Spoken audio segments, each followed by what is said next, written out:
Seamus, well done. We're going to take a seat here. No, I need to be sitting. I've been standing all night. So well done. Congratulations. Thanks very much. I don't expect it. Tell you the truth, when you're 80, you don't be expected to get your awards. Why not? You think you should have it done when you were younger. So probably had a house, because I haven't been involved really with Blackhill this 12 or 15 years, except for matches. I haven't been on the committee or anything else. But I've done 45 years previous to that. I think that deserves an award. So when I was reading that, they talked about you or Mr. Blackhill, that there's not any job that you haven't done in Blackhill. So my question to you is, there has to be one job you haven't done. What is that? I haven't been treasurer. Sweet boy. Where do you think that was? Well, it was always seemed to be someone to take a few pounds. It wasn't too much money in other days, but I don't probably nearly every other job in the club, apart from that. You were involved in the 1960s, so just tell us what football in Monaghan was like at that time. Well, we had played in a Russian field in Robinson's Meadow, and that's where the team went. In the early 60s, there was no team for a few years, for 5 or 6 years, and we started up again. A few fellas. Peter Clark was from Latin, and he worked with Tommy Fee. We still did with Latin, but he helped us out. Fellas like that, and we got a team out. So it was a struggle. But then in '69 we had a good year and we got to the final. So, but after that, still, it was a lot of the players wouldn't just come and go. You would have, as I say, if you had if you were in a semi-final or final, you wouldn't have enough jerseys. And if you were playing in the beginning of the league, you wouldn't have anyone to fill them. And why was that? Was emigration right from the 60s? It was so small. We had no school, or we had no chapel, we had no few town hands and a few good families, and that's it. Very, very small club. I'd say the smallest family in Ireland. And yet, when you see that, when you started off, where it is to now, and winning the Dublin, like how proud are you seeing that and seeing what this club has achieved? Proud. Then in 16 we got won the junior, but that's the same bunch of lads on the base that's playing here, and the heart and soul to give everything. There's no question about it. But even though they only come from 5 or 6 families altogether, but we're lucky at the right time. And hopefully we'll have bad times, I'm sure, again with a small club, but hopefully we'll not be 60 years. We'll be back a lot sooner than that. Make me around to see us. You never know, you never know. In terms of coaching, so you got involved in coaching, so why did you decide you wanted to be involved in coaching and taking on that role? Well, when I was playing myself, there was no coaching. We went out to practice and you kicked the ball in and out, backs and forwards, or in and out the goals.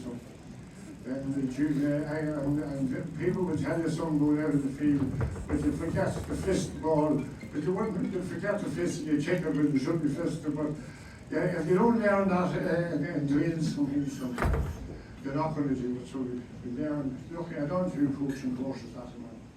I learned an awful lot. I knew how little I knew of football until I done that. Tell me about this car, this famous car. It was a van. Yeah. The van, tell me about the van. Done this job, but gathered up the team. How many was in it? Well, maybe 20 sometimes. There was never anyone left behind. It didn't matter, there was seats in it, and then there was a few was standing in the back, and we shut the back door. There was 7 or 8 standing there. And what about coming home? Well, coming home, it was all the same to us. You didn't leave anyone behind? I'm all home, I hope, anyway, but it was good crack. But it was not you if you look back at it, it was silly really. And if you asked it now, when you were playing, Sean McDermott's would they have been the big rivals for Blackhill at that stage? when you were playing with Sean McDermott's little big Ryan? Yeah, I was playing against Shaw's, yeah. What were they like to play against? Well, we done all right, but better team than us. Just they were coach. Joe Lennon was coaching Sean McDermott's. I don't know if we had anybody coaching us or not. It was just Charles and Japan. You know. But Joe Lennon, but that was, I'm sure Sean McDermott time here. You remember that was 69. Yeah. But no, we played the float here, but we just weren't doing the same as that well. And there was such a gap to win because you mentioned a small club. So, I mean, you were involved in coaching. There must have been so much other work done by other people in the club to bring all those juveniles through. Did most of the juveniles stay involved? Well, they went around the houses and asked mothers and fathers. And probably the only reason they may come with you is to tell them you collect them and take them to training and take them home. And it's okay with that. They play with Blackhill. Because you wouldn't have to drive them into town, trip over to Tome or somewhere else. So we got players that way, and definitely, yeah. It's a big commitment. Yeah, but so, listen, I love the GAA and I love the county, I love the club, naturally enough, and that's a big part of my life.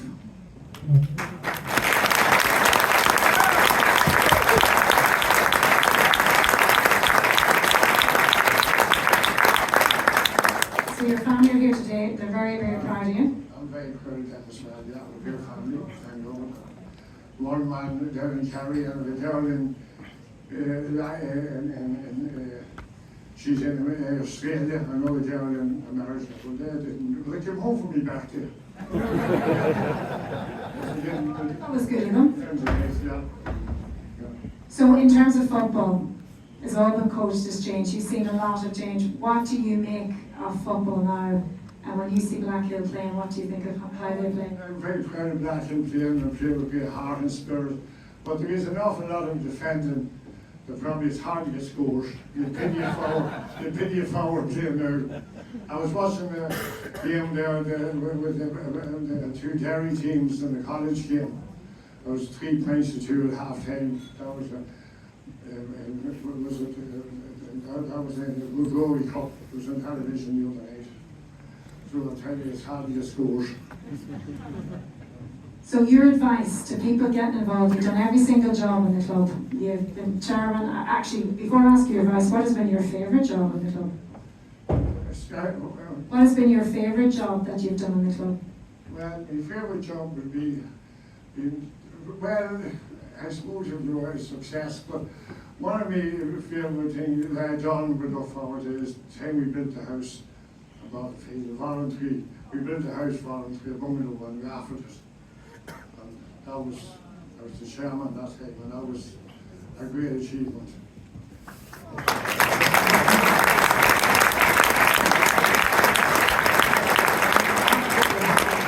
If you ask people to do something, they don't often refuse.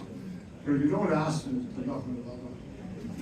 But I'd say it's hard to say no to you as well, Seamus. If the few said no, all right. So your advice then to people wanting to get involved, staying involved, a lot of people will say, oh, I don't have time to do this, I have no time to do this, I can't do anything. What would your advice to them be? My advice would be keep involved, and if you do 3 or 4 or 5 years, just don't walk away. That's probably one of the things that small clubs. You're a good chairman, like we have, or a good secretary, or good officers, and you're supposed to in 5 years change. Right? That's not possible to replace them in, you know. So for Blackhill, what's your hope for them now going forward? Well, I hope to stay up intermediate for a year and maybe come back there in a couple of years and win another junior championship.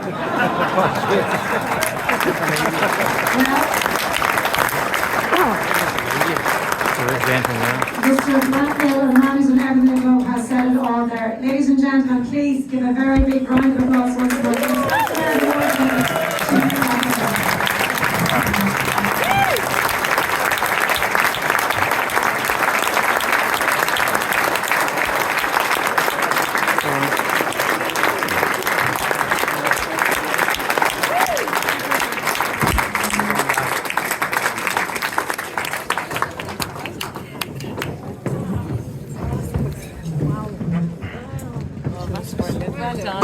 We move on then to our final two awards of